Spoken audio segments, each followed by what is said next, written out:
Okay, I'm making a video. This is a little embarrassing. I'm making a train, so you'll hear some other noise. In this video, what we're going to do is extract data from the different sheets. We're going to use the indirect command combined with a sum if s statement to get all the stock prices. So the very first thing I'm going to do is press Shift F11 and make a new sheet. And that sheet is going to have all of our ticker symbols, and we'll use that to create. We'll use that to put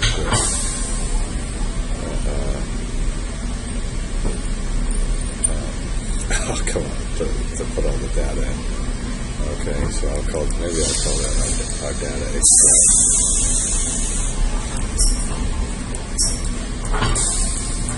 Okay, and let's copy the ticker symbols. Now there were some ticker symbols that don't work. What we'll do is we'll make a second sheet called the data analysis sheet. And what we'll do there with that sheet eventually is select just some of the data, not all. So I'm pressing Shift F11. And I'm going to call that data analysis. Okay. So let's say how we can get all the data for these different companies. And I suppose we'll try to get stock prices for a whole bunch of years. Let's get 2000. When did we start? Maybe we'll get from 2001 on. Let's see how many years we can get. So 2001, 2, 3, 4, 5, 6, 7, 8, 9, 10, 11, 12, 14, 15. Alt E S. The next stop will be Downers Grove, Main Street. See, I've got, sorry about that. Luckily nobody's in the train with me, that's why I'm doing this. Okay. Now what we'll do with each of these is we'll first have to we'll have to create our name of our sheet.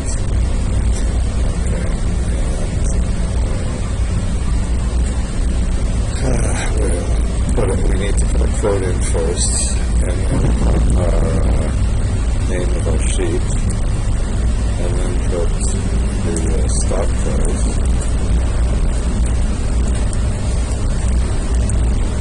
Okay, and why don't I put another thing here? Oops, and this. And then we have the first part of our name for our indirect. Okay. Oops, it looks like Now approaching Downers Grove, Main sorry about that. Looks like so we've got all of these. Now what we need to do is combine that. So in this one, we want to look up the date. So the first thing we want to do is get column A.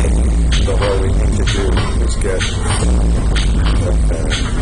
the first to if we want 2001, we want to get from stock price here. Let's see what we have.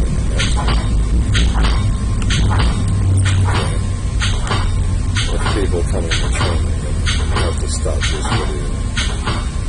Okay, and that one we have longer. We decided, to make our ultimate analysis, which will be computing EV to EBITDA ratios and all that.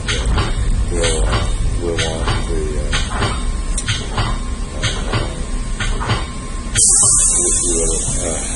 we'll want the closing price. So the closing price, maybe I'll start with kind of the closing price column is always going to be column E, it looks like. So I'm going to put closing price column here.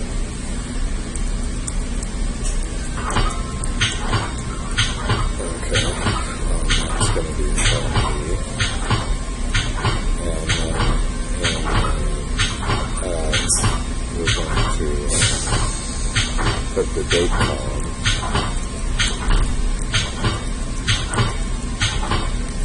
Okay, and let's call A. So we can put date code,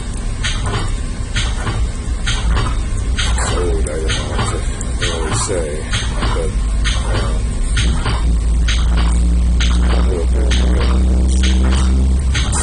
to add the, I'm going to put the code here. Okay.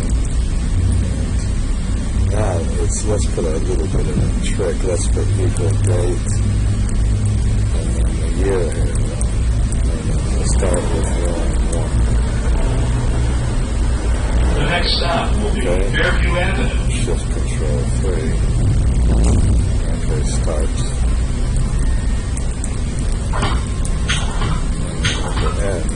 Now approaching Fairview Avenue. Start. Put the year and day. Okay, Shift Control 3.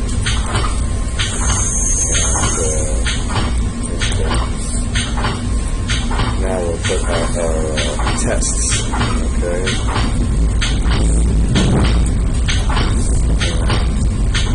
Remember, if we use the sum in S, we're going to start with the date range. And then once we have the date range, we're going to move from the date range and eventually get column E.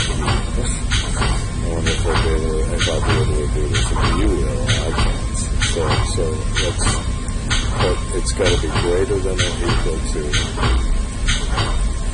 this state. So I'll put start test, and then I'll put end test. And it's basically an and condition that it's got to be, so it's got to be less than or equal to this one. Okay. So we've got, and that's why we need a sum of S. So now we're at the ultimate kind of question. So we put sum of S.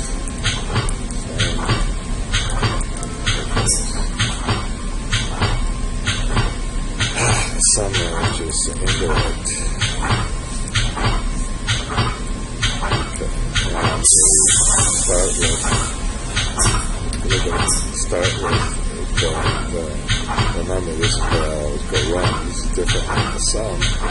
We're going to start with this, and why don't we put an F4 just only on the column, but then we need to add the next thing. So we need to add the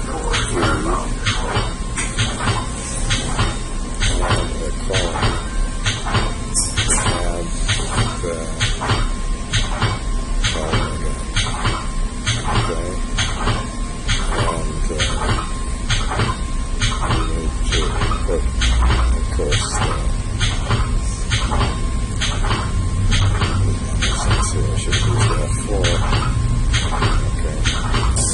After we get that, then we're going to put our first criteria range, which is another indirect. It's going to be really painful.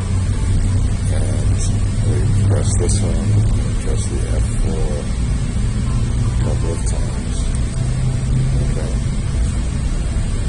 Oops. And then we have to add this time.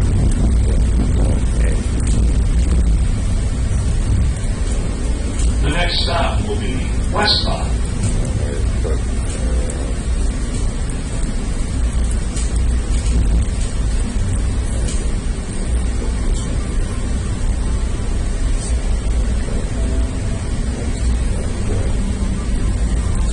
Now approaching Westmont. That one. And then we're going to make sure that that's related to the first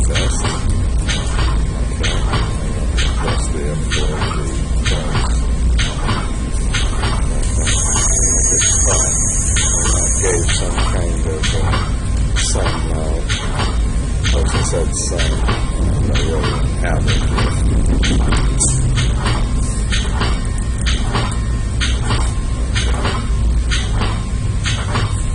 Okay, now we've just got, so far we've just got one test now. I think what we can do is just copy this whole thing.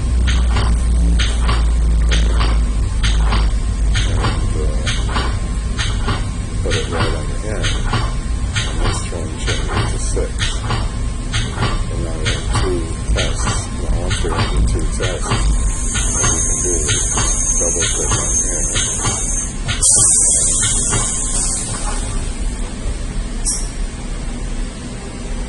Uh-oh, I see. Excuse me for this.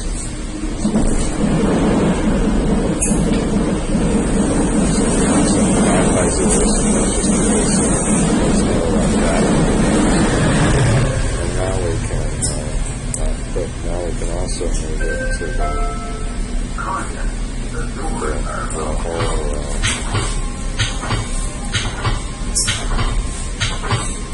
okay, come on, more like that.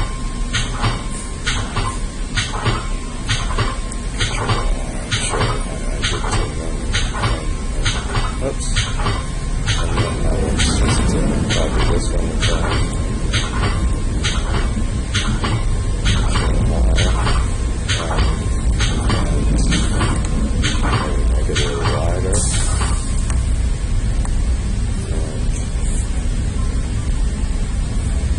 It looks like we have quite a few of analyses done. I think that's really it. Why don't we test one of these things? So let's test the second average. Clarendon Hills. See if 17.79 is the average for 2014. So 2014, go to close. Down here, 17.79. Pretty good, huh? We don't like it, but that's what you can do with indirect and the sum if. So I'm going to stop this. And we'll go to the next column, next analysis. And what we're going to do in the next analysis, well, the first thing I'm going to do is read some other data. Now approaching Clarendon Hills. Sorry about that. I'm going to get rid of some of these companies that maybe let's put a little this random. This is really bad. Okay, we'll do it. WW. Actually, well, we better take this one out. Maybe we want to take this one out. We want to take some of these companies out of the sample. Okay, so that's the next video. I'm going to save this file. And I can actually, I meant to press F12. And let's call this financial ratio number 2. So we can go practice it and quantify.